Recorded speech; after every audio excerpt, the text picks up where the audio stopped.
उसको तुम सुनो ना, जहाँ नींद आएगा सभी का बोलिए praise the Lord. Praise the Lord. सभी बोलिए praise the Lord. Praise the Lord. सभी को जय मसीह की। जय मसीह की। कैसे हैं आप सब? बहुत अच्छे हैं।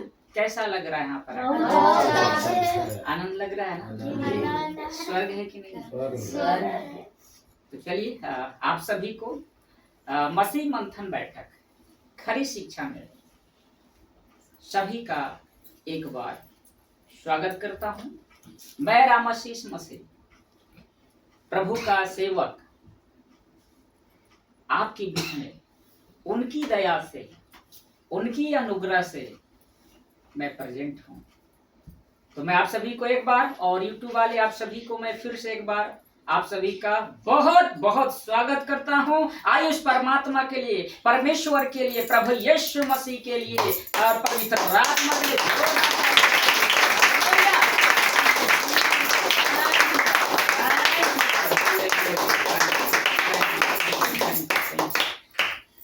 तो जैसा कि आप सभी गेट सटल है, जान चुके हैं कि कोई मैं एक सप्ताह पहले ही जो विषय मैंने रखा था आप सभी के बीच में, देख ले बेटा, मैं फिर से बोल रहा हूं। 12 लगे सटा क्या बढ़िया से। तो YouTube थंबनेल जितने भी इस वीडियो को जब आप रिकॉर्ड होंगे देखेंगे तो बड़े ध्यान से इस विषय पर मनन करेंगे। तो विषय हमने रखा था आपके बीच में, कहाँ रखे? बीच में रखा था वो है हमारे जीवन में, यानी मसीही जीवन में, उधर नहीं जाओ, दुख क्यों आता है? सभी का फोकस है, ध्यान देंगे इधर थोड़ी सी।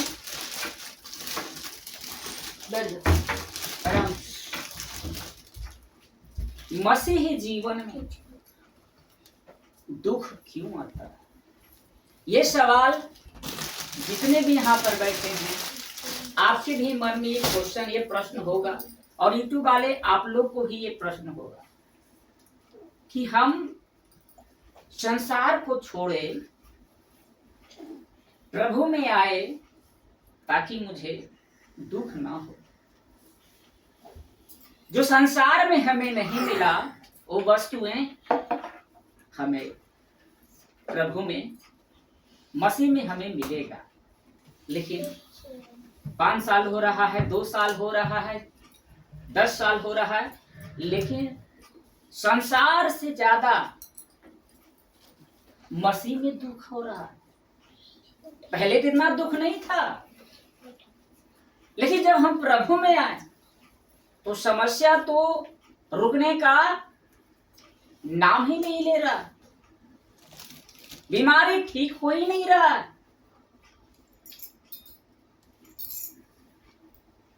क्या प्रभु मुझसे रूठ गया है? क्या मेरा परमेश्वर मुझे छोड़ दिया है? आखिर वो मुझे क्यों नहीं संभाल रहा है? वो परमेश्वर मेरी बीमारी को ठीक क्यों नहीं कर रहा है? आज भी मैं रोजगार के लिए तड़प रहा हूं, मिल नहीं रहा। प्रभु बहुत दुख दे रहे हैं। क्या ऐसा आप सोचते होंगे? सभी के मन में होगा यस या कि ना, हाँ कि ना? बोलेंगे थोड़ी आवाज में। ये प्रश्न हर एक के मन में उठता है, लेकिन आज इन सभी का जवाब प्रभु देगा। हालेलुया! सभी का जवाब, आज जितने भी जिसका प्रश्न था यूट्यूब वाले, आप सभी का जवाब प्रभु देने वाले हैं। तो क्या आप सब तैयार हैं? इस दुख को जो आपके जीवन में हो रही है, इसका उत्तर पाने के लिए आप सब तैयार हैं? सभी का फोकस ध्यान देंगे तो मैं एक एक करके आपको रखूंगा। निकालेंगे इब्रानियों की पत्री 12वां अध्याय 7 और 8। इब्रानियों की पत्री। हाँ, तुम दुख को तारना समझकर सह लो।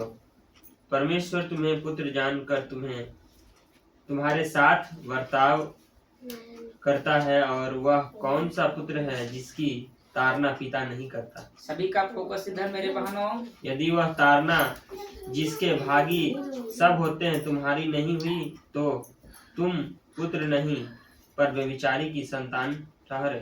बस प्रभु आपको दे। मेरे प्रियो में यहाँ पर सभी ध्यान देंगे, इधर यूट्यूब वाले आप सभी ध्यान देंगे। लिखा है हमारे जीवन दुख क्यों होता है, तो सबसे पहला कारण है हमारे पुत्रत्व को प्रमाणित करने की। यानी हमारे जीवन में दुख इसलिए आ रहा है ताकि हम उसका पुत्र कहला सके। किसका पुत्र? परमेश्वर का, प्रभु यीशु का पुत्र हम कहला सके, जिसकी वजह से हमारे जीवन में दुख आती है।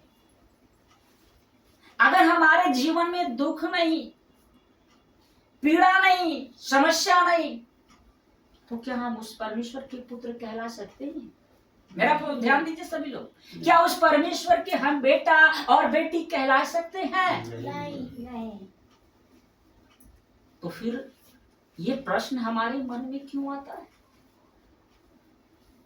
कि मुझे दुख क्यों दे रहा है परमेश्वर? मैं इतने साल से प्रभु में हूं, लेकिन जो काम के लिए मैं आ रहा हूं पूरा नहीं हो रहा है। ये क्यों प्रश्न है? मेरे बहनों, परमेश्वर अगर आपके जीवन में दुख दे रहा है, इसका मतलब वो प्रमाणित कर रहा है कि कितना तुम दुख सह सकते हो। अगर तुम दुख नहीं सकते, तुम पीड़ा नहीं सकते, तो तुम मेरा बेटा कैसे कहला सकते हो? तुम मेरी बेटी कैसे कहला सकते हो?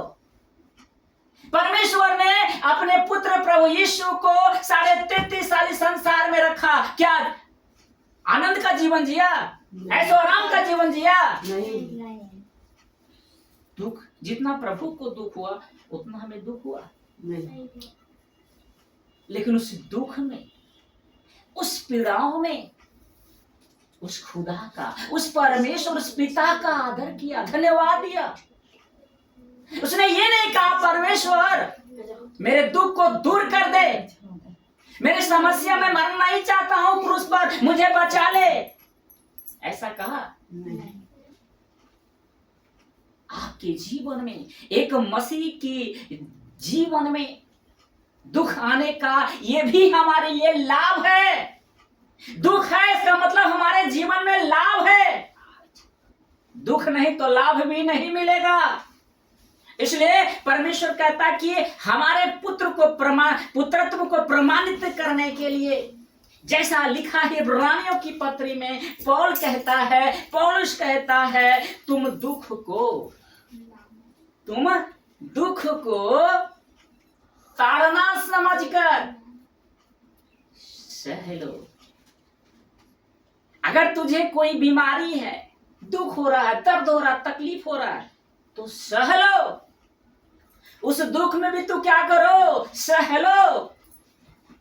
लिखा है परमेश्वर तुम्हें पुत्र जानकर, क्या लिखा है? पुत्र। दास नहीं बोल रहा है, नौकर नहीं बोल रहा है, क्या बोल रहा है? पुत्र, बेटा कह रहा है।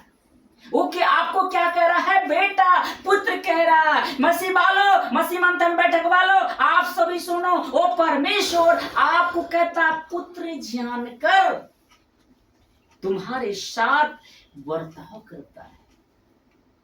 यहाँ से जितने भी यहाँ पर बैठे हैं सभी के बाल बच्चे होंगे, है कि नहीं?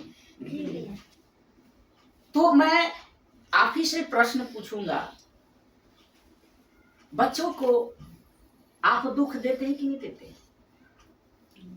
अगर वो पढ़ नहीं रहा है तो उसको चाटा मारो कि नहीं मारोगे? मारते हैं। उसको खाना दोगे कि नहीं दोगे? दोगे? खाना नहीं दोगे? क्यों नहीं दोगे? मेरी बातों को समझ रहे हैं ना? समझने के लिए। तो आप ऐसा कर सकते हैं अपने बच्चे के साथ, तो परमेश्वर नहीं कर सकता है। इसलिए तो कहता है वह कौन सा पुत्र है, वह कौन सा बेटा होगा जिसका बाप उसे डांटता ना होगा, ताड़ना ना देता होगा? कोई ऐसा बाप है? हेलो बोले? नहीं। अपने बच्चे को चाटा मार सकता है, उसको एक दिन खाना भी नहीं दे सकता है। मेरी बातों को गहराई से समझे। अगर आज के संदेश को अगर आप समझ लेंगे ना, तो उस दुख में भी खुदा को कहोगे धन्यवाद, उस बीमारी में, उस समस्या में उस परमेश्वर कहोगे तू महान है। अगर नहीं समझे तो कहोगे परमेश्वर तू महान नहीं। लिखा है वह कौन सा पुत्र है जिसकी ताड़ना पिता नहीं करता। जब हम बच्चे थे ना, नहीं जाते थे तो मार मार के हमको वहां पहुंचाता था, तो हम क्या कर सकते, वो दुख क्यों दे रहा हमारा बाप? अरे मैं भले के लिए नहीं मार रहा था। अगर उस वक्त हमें डांटता नहीं, हमें ताना नहीं देता, तो आज इस वक्त ऐसे हम होते। तो दुख हुआ तो क्या मेरे लिए लाभ था कि घाटा था? लाभ के लिए आया था कि दुख हानि के लिए आया था? लाभ के लिए। दुख आ रहा है तो आपके जीवन में तो किसके लिए हो रहा है? लाभ के लिए। अगर दुख नहीं होता आप यहाँ होते? सत्य को जानते हैं? जानते नहीं ना, तो दुख आपके लिए लाभ हो गया ना। इसलिए कहता है कि पिता, वह कौन सा पुत्र होगा जिसका पिता ताड़ना नहीं देता होगा? कोई दुनिया में ऐसा बाप है? बता दीजिए। बच्चे को पढ़ाने के लिए 18 घंटा का तू पढ़, उसे बाहर नहीं निकलने देता है, ताकि वो जानता है कि अगर ये ताड़ना सह लेगा तो एक दिन ये अच्छा करेगा, ये मेरे नाम को ऊंचा करेगा, ये मेरा बेटा। अगर ये मैंने इसे डांटा नहीं, ताड़ना नहीं, दुख नहीं दूंगा, तो एक दिन ये बच्चा मेरे नाम को क्या करेगा, नीचा कर देगा। तो बाप दुख देता है कि नहीं देता है? तुझे पढ़ना है 18 घंटा, तुझे इधर उधर नहीं जाना है, तो पुत्र कहेगा पिता से, तो मुझे क्यों ऐसे कर रहा है? कितना सभी को समझ में आ रहा है? बोलिए। देखिए लिखा है 8 में 12 काट कहता है, यदि वह ताड़ना जिसके भागी सब होते हैं तुम्हारी नहीं हुई, तुम्हारा अगर नहीं हुई, तो लिखा तो तुम पुत्र नहीं। अगर बेटा अगर दुख ना सहले, वो बेटा नहीं हो सकता, तुम पुत्र नहीं हो सकते। ऐसा लिखा है कि तुम पुत्र नहीं, पर व्यभिचार की संतान ठहरे। तू दूसरे की संतान, तू शैतान की औलाद है, तू मेरा औलाद नहीं। व्यभिचार की संतान ठहरोगे, व्यभिचार की संतान ठहरो। अगर ताड़ना आपको मिला है तो आप कह सकते हो कि मैं उस परमेश्वर का बेटा हूं, और वो बाप भी कह सकता है कि मेरा बेटा है, ये मेरी बेटी है। कहेगा कि नहीं? गर्व से कहेगा, सीना ठोक कर कहेगा कि मेरा बेटा है, और बेटा भी कहेगा ये मेरा बाप है। सीना ठोक के सामने कहेगा, ये है प्रभु आपके जीवन में दुख दे रहा है ताकि तू अच्छा निकले, खरा निकले। आप लोग जानते होंगे सोना सभी पहनते होंगे। सोना कितना तपाता है? सोना आग में कितना डालता है? लोहा को उतना डालेगा जितना उसको डालता है। क्यों डालता है? सोना को आग में, भट्टी में क्यों डालता है बहुत ज्यादा? बताइए, कुछ बताइए कुछ। जितना गलेगा उतना ही अच्छा ढांचा लेगा। क्योंकि वो खरा सोना निकलेगा, वो 24 कैरेट का निकलेगा। 22 कैरेट का होता है, 24 कैरेट का होता है शुद्ध सोना? 24 कैरेट का। उसको तपाया जाता है ज्यादा। तो प्रभु आपके जीवन में तपा रहा है, दुख पर दुख दे रहा है। इसका मतलब निखार ला रहा है आपके जीवन में। अय्यूब को कहता है, अय्यूब को पता है, यहाँ पर तो मैंने रखा हूं, लेकिन प्रभु का धन्यवाद है। एक वचन पढ़ेंगे, अय्यूब की पुस्तक 32 अध्याय 23 का 10 में देखें। शायद मैं कंफर्म नहीं हूँ। 23 का 10 लिया। हाँ देखिए, 23 का 10 क्या कहते हैं? परंतु वह जानता है कि हाँ ठीक है, परंतु वह जानता है कि मैं कैसी चाल चला हूँ, जी। और जब वह मुझे ताल लेगा तब मैं सोने के समान निकलूंगा। लिखा है ना अय्यूब की पुस्तक, उसका कितना है 23 का 10 है ना, सही हम बोले थे, प्रभु का धन्यवाद। देखिए लिखा है परंतु वह जानता है, अय्यूब कहता है कि परंतु वो जानता है, कौन? परमेश्वर। अय्यूब कहता है पुस्तक में कि परंतु वह जानता कि मैं कैसी चाल चलाऊं। परमेश्वर हमारे चाल चलन को जानता है कि इस हालात में, इस पीड़ा में तू कैसे मेरे पर विश्वास रखा, तूने कभी मुझ पर दोष नहीं लगाया। तो अय्यूब कहता है कि परंतु वो जानता है कि मैं कैसी चाल चला हूं, जब वह मुझे तालेगा, जब वो मुझे परख लेगा, जब सोने को भट्टी में डालेगा और जब निकलेगा तो 24 कैरेट का हो जाएगा। वो परमेश्वर कहता है दुख में जब तू निकलेगा ऐसा तुम निकलेगा। इसलिए परमेश्वर आपके जीवन में दुख देता है ताकि आप परिपक्व निकलो, शुद्ध निकलो। इसलिए कहता है परंतु जब वो मुझे तालेगा मैं सोने के समान निकलूंगा। अय्यूब तपा, भट्टी में तपा, सब कुछ उसके पास चला गया, लेकिन उसने उस परमेश्वर पर भरोसा रखा अंत तक। इसलिए वो कहता है कि जब वो मुझे परखेगा और जब मुझे परख कर सही पालेगा तो मैं सोने के समान निकलूंगा। हालेलुया। आप सोने के समान निकलोगे। इस परिस्थिति में भी दुख में पीड़ाओं को सह लो, पुत्र जानकर सह लो। कैसा लग रहा है? बहुत अच्छा लगा। सभी को समझ में आ रही है? जी बिल्कुल। अब दूसरी पॉइंट पर आते हैं, बने रहे हमारे साथ, यूट्यूब वाले आप सभी बने रहे। दूसरा है हमारे लाभ के लिए।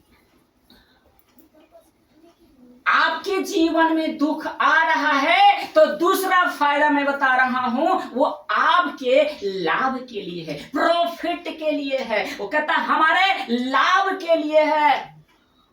अगर मेरे बहनों, अगर आपके जीवन में दुख है, समस्या है, हर तरफ आपको परेशानी है, तो समझिए कि वो लाभ दे रहा है। वो मुझे एक ऐसा देगा कि वो सब लोग देखकर दंग रह जाएगा। वो हमारे लाभ के लिए करता है। जैसा इब्रानियों की पत्री उसका 12वां अध्याय 9 और 10 पढ़ेंगे।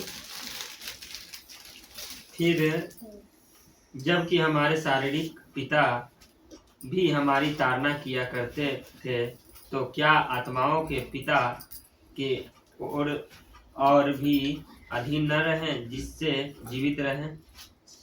वे तो अपनी समझ के अनुसार थोड़े दिन के लिए ताड़ना करते थे, पर यह तो हमारे लाभ के लिए करता है कि हम भी उसकी पवित्रता के भागी हो जाएं। ध्यान देंगे। कहता है इब्रानियों की पत्री में पौल कहता है 12:9 में कि फिर जबकि हमारे शारीरिक पिता अर्थात जमीनी पिता जिसने मुझे पैदा किया, वो पिता की बात हो रही है। मेरा ध्यान, सभी ध्यान दीजिएगा, समझिएगा उसके शिक्षा को। लिखा है कि जबकि हमारे शारीरिक पिता भी हमारी ताड़ना करते थे, ताड़ना किया करते थे। जब हम बच्चे थे तो हमारे पिता डांटता था, मारता था, कहता था कि जाओ। तो शारीरिक पिता जब ऐसा कर सकता है, लिखा है कि शारीरिक पिता ताड़ना किया करते थे, तो क्या आत्माओं का पिता, आपका स्वर्गीय पिता जो असली बाप है, जिसने आपको माँ के गर्भ में रखा, आपको रचा 9 महीना पैदा किया, वो सब कुछ दिया, सांसें दिया, किडनी दिया, सब कुछ वो आपको दिया, अब तो वो क्यों नहीं ताड़ना करेगा?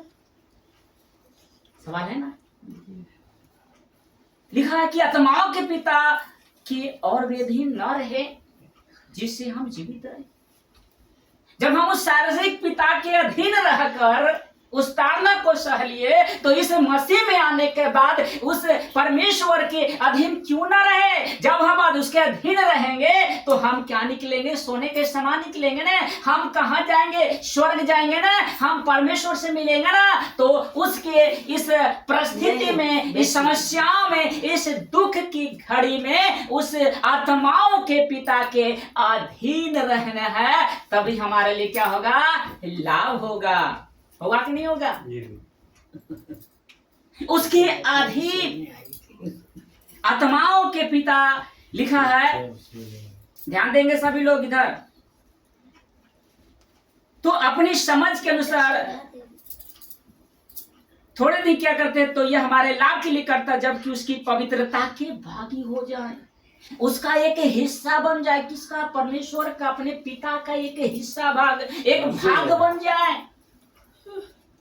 एक हिस्सा बन जाए।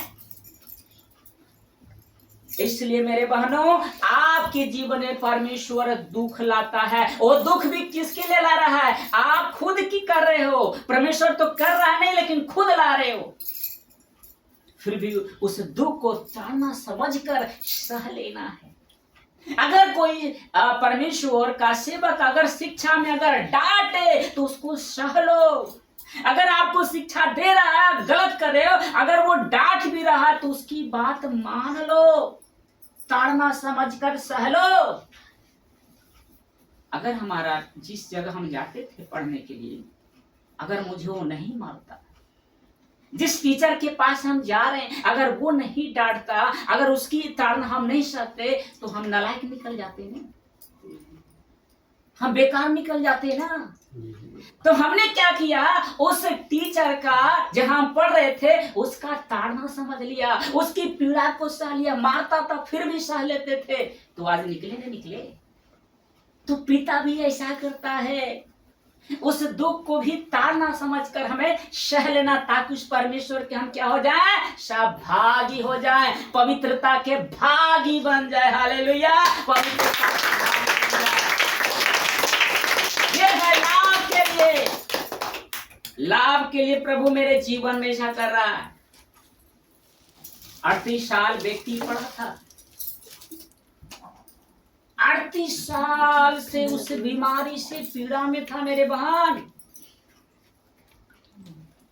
प्रभु यीशु चेले प्रभु यीशु से कहते हैं, प्रभु इसने पाप किया, क्या इसके माँ बाप ने पाप किया?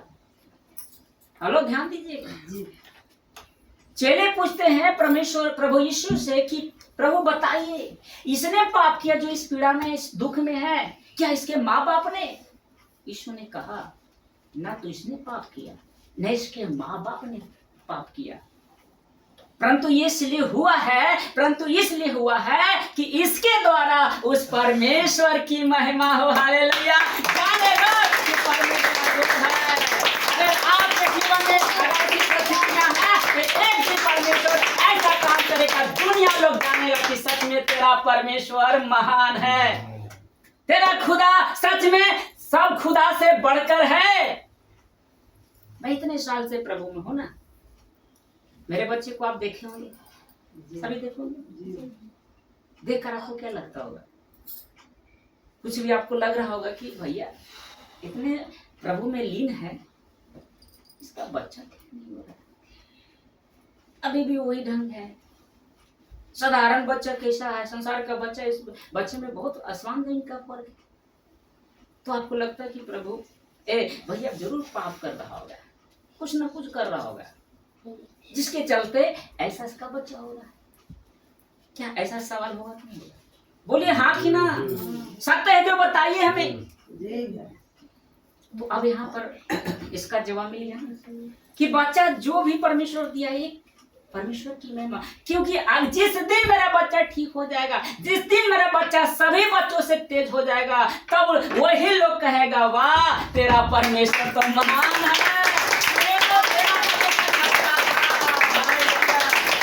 उसके द्वारा उस खुदा की महिमा होती है मेरे बहनों, उसके खुदा के द्वारा। आज आपका बच्चा बच गया तो लोग कहता हो कि तेरा बच्चा कैसे बच गया? तू जाता है परमेश्वर ना, तेरा परमेश्वर सच में बचा लिया। इसके द्वारा आपकी परमेश्वर की महिमा हुई ना रे मेरे बहनों, हुई कि नहीं हुई? यही तो खुदा जा रहा है, उसके द्वारा। परमेश्वर अगर कुछ भी आपको दिया है, खुदा ने दिया है। आपका जैसा भी बच्चा हो परमेश्वर ने दिया है। वो बच्चा मेरा खराब नहीं है, लोग बोले भला बुरा कहे सह लीजिए। मेरा बच्चा पर मेरा परमेश्वर एक दिन ऐसा काम करेगा कि ये बच्चा एक दिन ऐसा काम करे कि दुनिया दंग रह जाएगा, तब जानेगा कि तेरा परमेश्वर कौन है। समझ में आ रही है? जी जी कैसा लग रहा है? बहुत अच्छा सभी लोग बोलेंगे बहुत अच्छा लग रहा है समझ में आ रही होगी ना? जी व्यवस्था भी हम निकालेंगे 8 अध्याय 15 पढ़ेंगे। आज बात का कर रहा है पंद्रह। तुम नहीं समझ में आ आप रहा सभी लोग ये हल्ला बात मत करिए, शांति बनाएंगे क्या करना है और अलग हो सुनिए। जा तुम इधर आओ इधर आओ। और उस बड़े और भयानक जंगल में से ले आया है शांति जहाँ बनाकर सुनिए, पढ़ाना तेज रहेगा।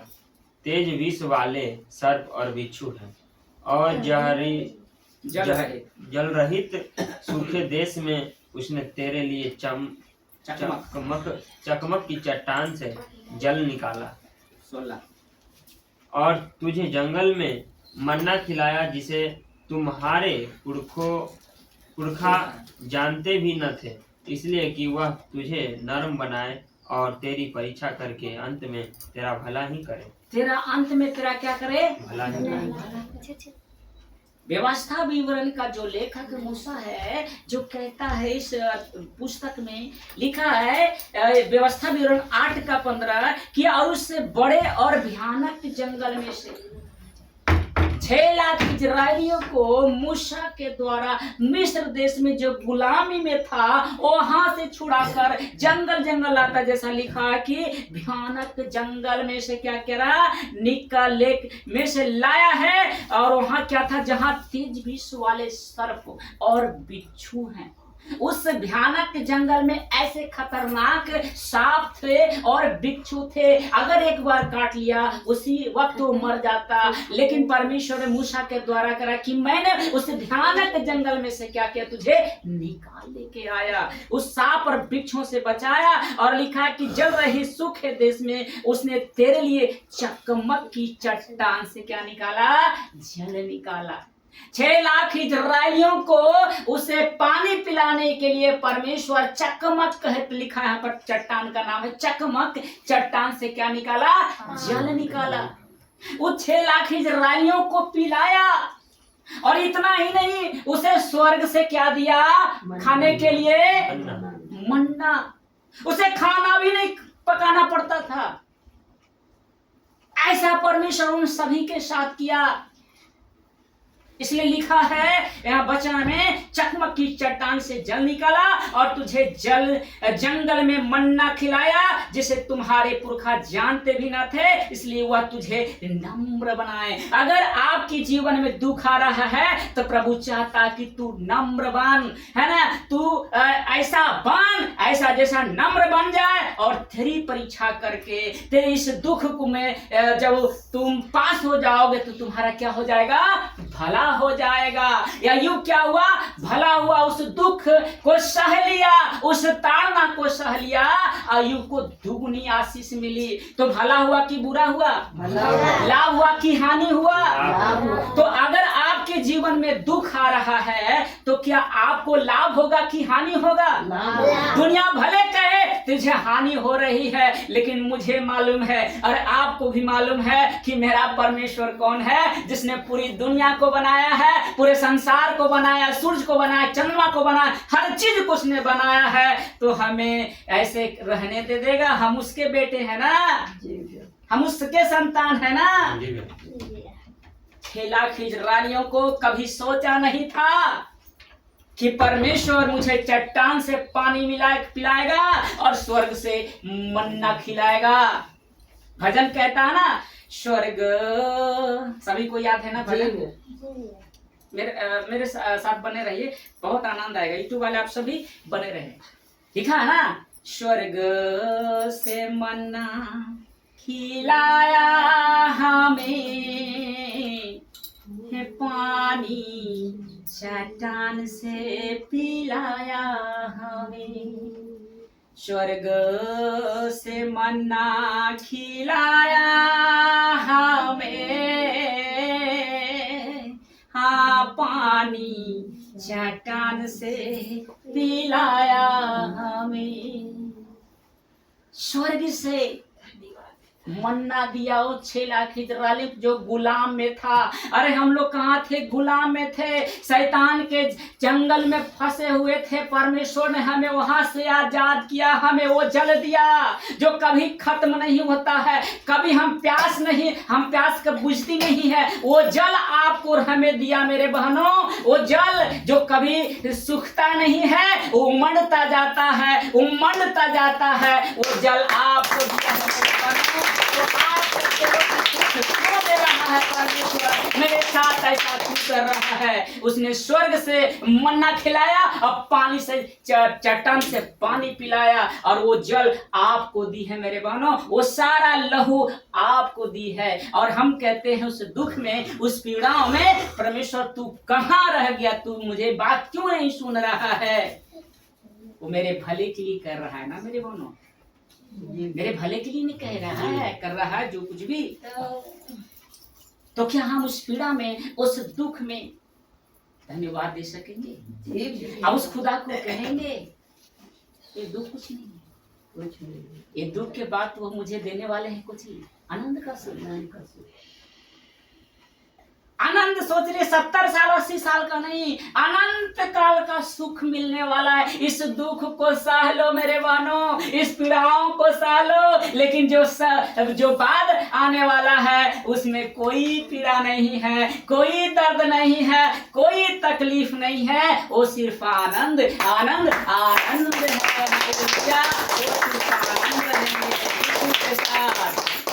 एक भजन कहता है, विश्वास हम करते हैं एक ऐसे है राज की बात, विश्वास हम करते हैं एक ऐसे है राज की बात, जीवन भर राज करेंगे प्रभु यीशु मसीह के साथ, जीवन भर राज करेंगे प्रभु यीशु मसीह के साथ। दुख बीमारी आए कोई बात नहीं है, एक रोटी कम खाए कोई बात नहीं है, लेकिन इसके बाद हमें कभी कोई चीज की कमी नहीं होने वाला है, क्योंकि मेरा परमेश्वर आनंद का जीवन देने वाला है, सब कुछ देने वाला है। हालेलुया,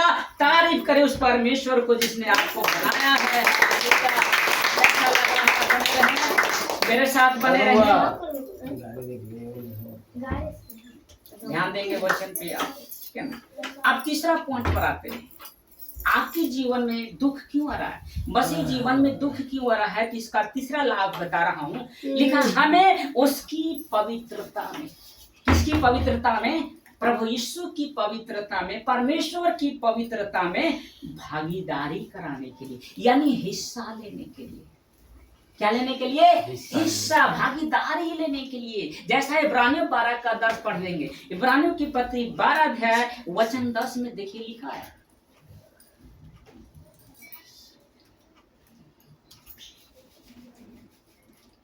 वे तो अपनी समझ के अनुसार थोड़े दिन के लिए ताड़ना करते थे, पर यह तो हमारे लाभ के लिए करता है कि हम भी उसकी पवित्रता के भागी हो जाए।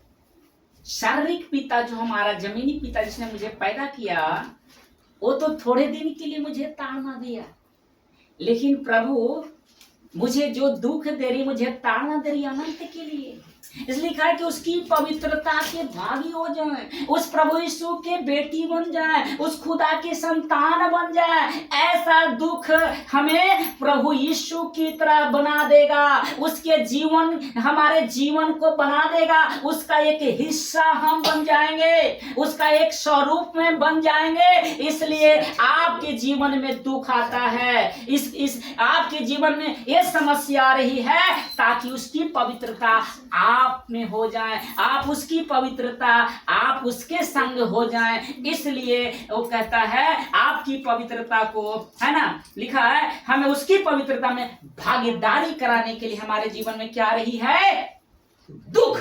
आ रही है, दुख आ रही है उसकी पवित्रता के भागी होने के लिए। नंबर 4, चौथा में आते हैं, पॉइंट में लिखा है हमारे जांच के लिए। एक मसीह के जीवन में दुख आता है तो जांचता है, वो परख लेता है कि ये कितना सह सकता है इस पीड़ा में, उस दुख में कितना सह सकता है और मुझे धन्यवाद दे सकता है। इसलिए हमारे जांच के लिए हमारे जीवन में दुख आती है। इब्रानियों 12:7 इब्रानियों 12:7 पढ़ेंगे। यूट्यूब वाले आप सभी इस वचन को सुनेंगे। तुम दुख को तारना समझकर सह लो, परमेश्वर तुम्हें पुत्र जानकर तुम्हारे साथ बर्ताव करता है। वह कौन सा पुत्र है जिसकी तारना पिता नहीं करता। लिखा है ना, ध्यान देंगे, हमारे जांच के लिए लिखा है तुम दुख को, उस दुख को क्या करो, ताड़ना समझकर क्या कर लो, सह लो। अय्यूब, इस कैरेक्टर को जब हम अय्यूब को देखते हैं ना, ये बंदा बेहतर मुझे समझ में आता है, मुझे बहुत अच्छा लगता है इस अय्यूब को देखने पर। उस पीड़ा में, हेलो ध्यान देंगे, बड़े यहाँ पर सब फोकस रखिएगा। पता है अय्यूब के पास 1000 ऊँटे, न जाने कितने चीज थे, राजा था, राजा, उस समय का राजा था अय्यूब। लेकिन ऐसा समय आया उसके जीवन में, लूसीफर दुष्ट ने ऐसा उसको गिराया कि सीधे करोड़पति से रोडपति हो गया। करोड़पति से क्या हो गया, रोडपति, यानी जमीन पर भिखारी बन गया। राजा था, लेकिन एक समय ऐसा आया कि वो रोडपति, करोड़ से रोडपति हो गया। उसके 10 बेटा बेटी, 7 बेटा 3 बेटी, सब मारा जाता है। 1000 ऊँट, न जाने कितने चीज, सब खत्म हो जाता है। यहाँ तक कि अय्यूब के शरीर में फोड़े समझते हैं, पूरा शरीर में फोड़ा हो जाता है। उस दुख को तड़पता तो काटी से वो खोरचता था। अय्यूब काटी लेकर अपने बदन को खोरचता था, इतना वो तड़प रहा था। फिर भी उसने उस दुख को सह लिया, उस ताड़ना को सह लिया। अरे आपके पास तो उतना दुख भी नहीं होगा जितना अय्यूब के साथ हुआ, उतना तो हम मर जाते। उस वक्त ही कहते खुदा तू तो सच में तू तो जन्म दिया, तू तो मारने वाला है, कह सकते थे ना। तूने मुझे क्यों 10 बेटा बेटी दिया, मारने के लिए? अरे घुड़ी थोड़ा सा कुछ हानि हो जाता है तो हम उस खुदा को कोसने लगते हैं। सोचिए उसका 10 बेटा बेटी मारा जाता है, उसका धन संपत्ति राख हो जाता है, उसका शरीर भी साथ नहीं देता है। लेकिन उस पीड़ाओं में, उस समस्याओं में उसने उस दुख को क्या कर लिया, सह लिया। उसकी पत्नी, उसकी औरत, जब धन था ना तो पति यानी अय्यूब को आदर सम्मान सब कुछ क्या करती थी। लेकिन जब पता चला कि ये तो रोडपति हो गया है, इसका शरीर सही नहीं है, तो ही औरत उसको कहता है अब तो तू परमेश्वर को निंदा कर, मरना है तो मर जा। ऐसी पत्नी बोला, समझ में आ रहा है सभी को? वो पत्नी छोड़ दिया उस अय्यूब को। देखा किसी पास तो कुछ नहीं है, शरीर भी इसका सही नहीं है, पीप गीता होगा ना, फोड़ा होगा तो ना, महकता होगा ना। फिर भी उसने अय्यूब ताड़ना समझकर क्या किया, कहता है हे मूर्ख स्त्री। अय्यूब की पुस्तक निकालिए, एक आप पढ़े 2 का पढ़े 9, 2 का 9 पढ़िए क्योंकि हमने इसमें रखा नहीं है। तब उसकी स्त्री उससे कहने लगी, क्या तू अभी अपनी खड़ाई पर बना है? परमेश्वर की निंदा कर और चाहे मर जाए तो मर जा। कहा ना, हेलो सुन रहे हैं? अभी बोला ना कि लिखा है अब उसकी स्त्री यानी उसकी पत्नी ने कहा कि क्या तू अभी अपनी खड़ाई पर बना रहेगा, अभी इस ताड़ना भी समस्या में तू बना रहेगा, अभी उस खुदा को धन्यवाद देगा? अरे अब तो तू उसको दोष लगा, उसको निकम्मा का, उसको बेकार भला बुरा बोल, उसको बुरा बोल। देखिए लिखा है परमेश्वर की निंदा कर, परमेश्वर की क्या कर, निंदा कर, चाहे मर जाए तो मर जा। ऐसा पत्नी उसकी बोली। तो अय्यूब क्या बोलता है? 10 पढ़ेंगे इसी का 10। देखिए अय्यूब क्या बोलता है। उसने उससे कहा, तू एक मूढ़ स्त्री की सी बातें करती है क्या? हमें जो परमेश्वर के हाथ से सुख लेते हैं दुख न ले। इन सब बातों में भी अय्यूब ने अपने मुंह से कोई पाप नहीं किया। कोई पाप नहीं किया। सुनिए मेरे बहन, यहाँ पर ध्यान दीजिए। लिखा है अय्यूब ने उस पत्नी से कहा, हे मूर्ख स्त्री, तू मूर्ख पत्नी की सी बातें क्यों कर रही है? सोच रहे हैं उस पीड़ा में भी उस परमेश्वर को धनी कह रहा, महान कह रहा, और अपनी पत्नी को कह रहा तू मूर्ख है। सोचिए उसका अटूट विश्वास हो। अय्यूब को देखिए परमेश्वर में कितना विश्वास, कितना वो दुख को सह रहा।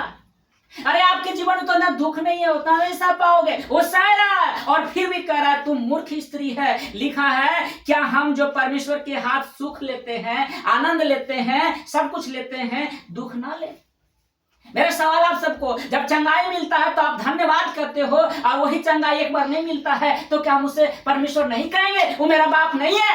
हेलो, मैं सबसे पूछ रहा हूँ, अगर मेरा बेटा को मैं दुख हो और वो बेटा कहेगा तू मेरा बाप नहीं है, अरे दे थो ना दे, वो मेरा बाप ही रहेगा, वो मेरा बेटा ही रहेगा। अरे दे चाहे ना दे। इसलिए आपको भी कहना, मुझे चंगा ना कर, तू मेरा परमेश्वर रहेगा, हमेशा रहेगा। तू मुझे आशीष दे ना दे, लेकिन तू मेरा बाप है। इसलिए अय्यूब कहता है कि दुख ना ले। इन सब बातों में भी अय्यूब ने अपने मुंह से कोई पाप नहीं किया, बल्कि क्या कहा? यहोवा का धन्य कहा। हालेलुया। इसने यहोवा को धन्य कहा।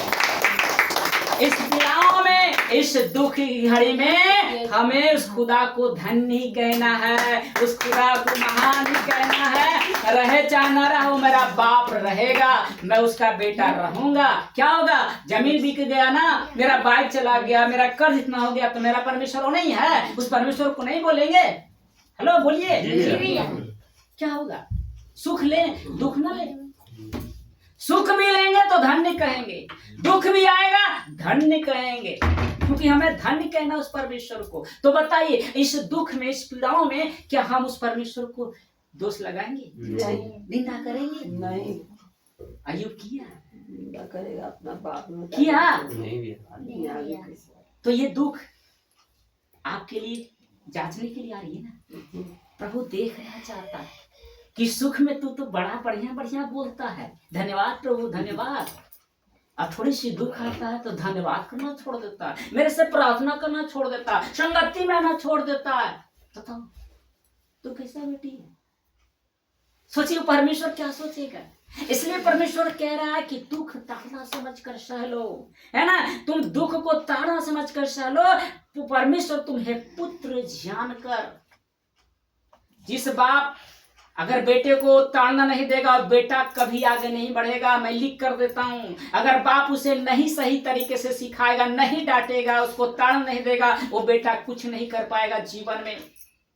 देखिए जो भी बच्चा निकला है ना, तो आप पता करोगे तो पता चलेगा कि बाप इसका इतना मेहनत किया, इसके प्रति दुख दिया, न जाने क्या क्या उसको सहने के लिए कहा, तो वो एक अच्छा आदमी बनता है। मेरे बहन, परमेश्वर हमारे जीवन में दुख दे रहा है ना, तो हम एक अच्छा पुत्र बनेंगे, पुत्र जानेंगे। वो पुत्र कहेगा कि तू मेरा सही पुत्र है। अय्यूब को परमेश्वर ने कहा कि सच में ये मेरा सच्चा दास है, मेरा भय मानने वाला। चैलेंज करता है लूसीफर के सामने, शैतान के सामने। खुदा कहता है ये मेरा भय मानता है। परमेश्वर आपको देखकर कहेगा नहीं कहेगा, लेकिन अय्यूब को देखकर लूसीफर के सामने कहता है ये मेरा भय मानता है, ये खराई से चलता है। उस धिया के साथ परमेश्वर बोला शैतान के सामने। तो ये दुख सह लेना है। इस पीड़ाओं में बच्चा बोल रहा है, परिवार आसपास के पड़ोस से बोलता होगा तू धर्म बदलिए, सह लो तड़ना को, दुख को सह लो। बेटा बोल रहा है, पुत्र बोल रहा है, न जाने क्या क्या आपको बोल रहा है, कोई भी बोल रहा है, उसको सह लीजिए, लड़िए मत, सह लो, सह लो। दुख को ताड़ना समझ कर सह लो। एक दिन यही कहेगा कि तू कौन है, तेरा परमेश्वर कौन है। याद है ना? समझ में आ रही है सभी को? जी भैया। कैसा लग रहा है? बहुत अच्छा। हम अंतिम पड़ाव पर हैं, ध्यान देंगे सभी लोग।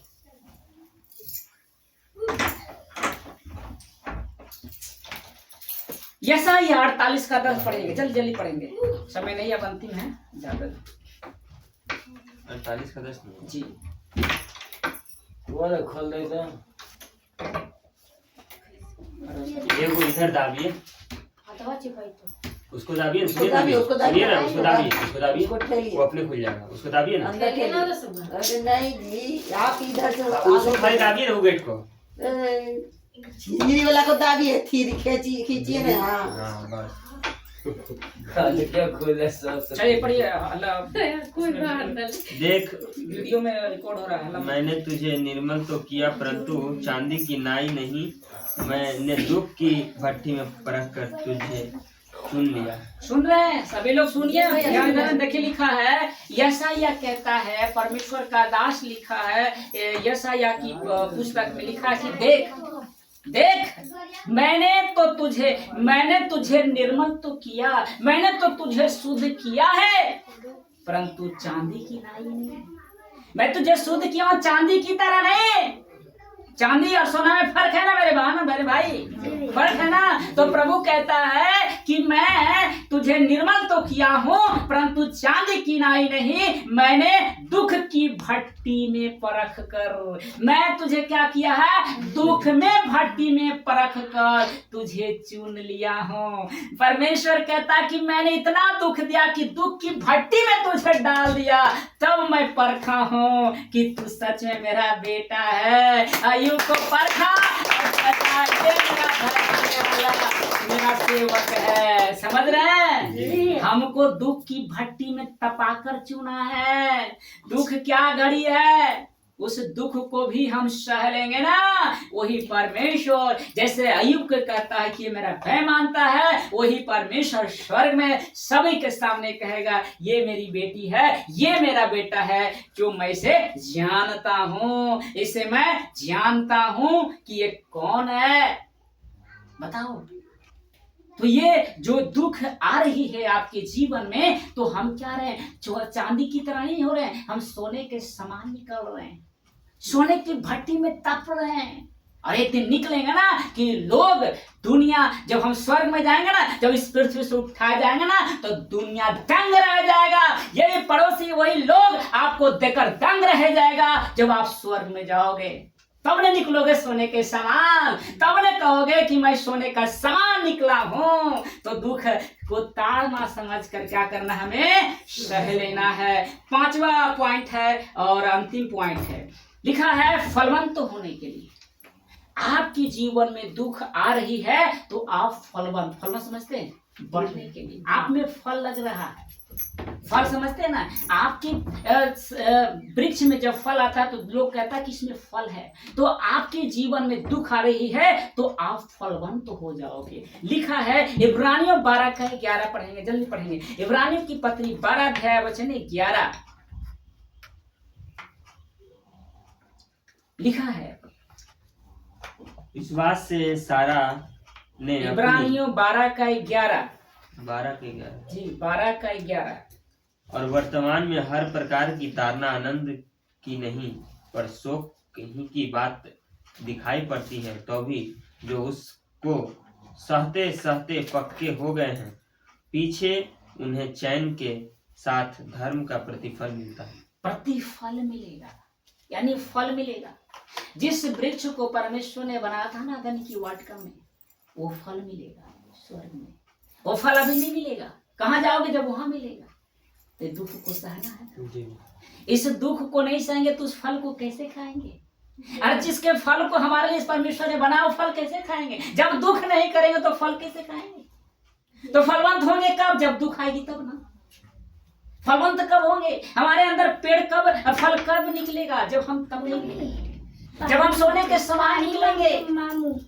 शांति बनाएंगे, सभी लोग हल्ला नहीं करेंगे। तुम लोग बैठो, कहाँ जा रही हो? बैठे थे ना, लाइव मत करी काल। याकूब 5 का 11 पढ़ेंगे। याकूब की पत्री 5 अध्याय वचन क्या 11। रहता है? शांति बनाएंगे। याकूब की पत्री 5 अध्याय वचन 11 जब पढ़ेंगे खत्म करेंगे। याकूब 5 का 11। देखो हम धीरज धरने वाले को धन्य कहते हैं। यस। तुमने अय्यूब के धीरज की विषय में तो सुना ही है, और प्रभु की ओर से जो उसका प्रतिफल हुआ उससे भी जान लिया है, जिससे प्रभु की अत्यंत करुणा और दया प्रकट होती है। समझ रहे हैं? जी भैया। हेलो, मेरी बातों को समझ रहे हैं?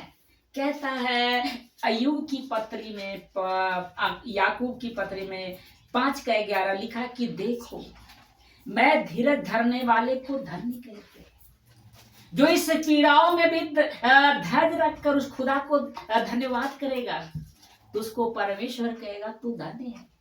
अरे पीड़ा में कोई धन्य कहेगा परमेश्वर को, दुख में कोई कहेगा परमेश्वर परमेश्वर, सुख में तो सब कह देता है भगवान अच्छा है, भगवान अच्छा है। थोड़ी सी पानी नहीं पड़ेगा, थोड़ी सी गर्मी करेगा, हे भगवान हे फलन, ऐसे करने लगते हैं ना। सुख में सब बोलता है, लेकिन जो दुख में धैर्य रखे, दुख में भी खुदा को धन्य कहे, उसको परमेश्वर कहता है धन्य कहते हैं। तुमने अय्यूब के धीरज के विषय में तो सुना ही है। अय्यूब की धैर्यता को देखें, उसने कितना धैर्य रखा। हेलो, मेरी बातों को समझ रहे हैं? हाँ भैया, सभी का फोकस है यहाँ पर। वचन को सुनिए, ये कभी नहीं मिलेगा। सिर्फ मसीह मंथन बैठक खरी शिक्षा ही आपको देगा, और जगह जाएंगे तो सिर्फ यही देगा, यही अलग अलग कहानी, चिल्लड़ वाला कहानी आपको सुना देगा। खरी शिक्षा, सही शिक्षा क्या होती है आपको आज पता चल रही होगी। लिखा है कि तूने अय्यूब के धीरज के विषय में तो सुना ही होगा, और प्रभु की ओर से उसका प्रतिफल हुआ उसे भी जान लिया। पता है क्या लिखा है? या अय्यूब 42:10 पढ़िए, देखिए वहां पर लिखा है कि परमेश्वर ने अय्यूब को क्या आशीष दी। अय्यूब 42:10, मैंने आरा नहीं रखा। अय्यूब की पुस्तक 42 अध्याय वचन 10। जब अय्यूब ने अपने मित्रों के लिए प्रार्थना की, तब यहोवा ने उसका सारा दुख दूर किया, और जितना अय्यूब का पहले था उसका दुगना यहोवा ने उसे दे दिया। कितना आशीष दी? 2 गुना। यानी 1000 ऊँट था तो कितना हो गया? 10,000। 2000। 10 बेटा बेटी था तो दुगना कितना हो गया? 20। सुन रहे हैं सभी लोग? जब अय्यूब इतनी धैर्यता को रखा तो अंत में परमेश्वर उसे सब कुछ डबल कर दिया, डबल आशीष दी। इसलिए कहता है कि तुमने अय्यूब के विषय में तो सुना ही है, और प्रभु की ओर से जो उसका प्रतिफल हुआ उसे भी जान लिया। इस मतलब प्रतिफल उसको कितना मिला? डबल। उसको आशीष डबल मिला, जिससे प्रभु की अत्यंत करुणा और दया प्रकट होती है। अगर आपके जीवन में दुख है, समस्या है, परेशानी है, तो इसका मतलब है कि वही परमेश्वर जिसने अय्यूब को दुगनी आशीष दी, वही परमेश्वर आज भी है, जिसको हम प्रभु यीशु कहते हैं, वो भी हमें डबल से कई गुना आशीष देगा स्वर्ग में। हालेलुया। स्वर्ग में देगा, यहाँ स्वर्ग में मिलेगा कितने आशीष। अब बात करते हैं, अंत में आते हैं सब। अब अंतिम पड़ाव पर हूँ। अब अंत में मैं मसीह मंथन बैठक खरी शिक्षा को फॉलो करने वाले मसीह भाई बहनों से कहूंगा कि दुख हमारे जीवन का एक हिस्सा है। मसीह में आए हो तो ये भाग है, एक हिस्सा बना लीजिए कि दुख हमें सहना है, एक हिस्सा है, एक हिस्सा है। और लिखा है, और हमें और आपको समझना होगा कि दुख में और ही आपके साथ खड़ा होकर हमें प्रभु में बने रहना है। जैसे अय्यूब बना रहा, अंत तक धैर्य रखा। इसलिए मैं सभी से कहूंगा, यूट्यूब वाले और जितने यहाँ पर बैठे वाले हैं, अगर दुख है तो दुख को दम सह लीजिए, ताड़ना को सह लीजिए, अंत तक धैर्य रखिए। जब तक प्रभु नहीं आता तब तक हम इस पीड़ाओं में, इस दुख में, इस समस्या में, इस बीमारियों में, है ना, हम उस खुदा को क्या कहेंगे? धन्य कहेंगे। हालेलुया।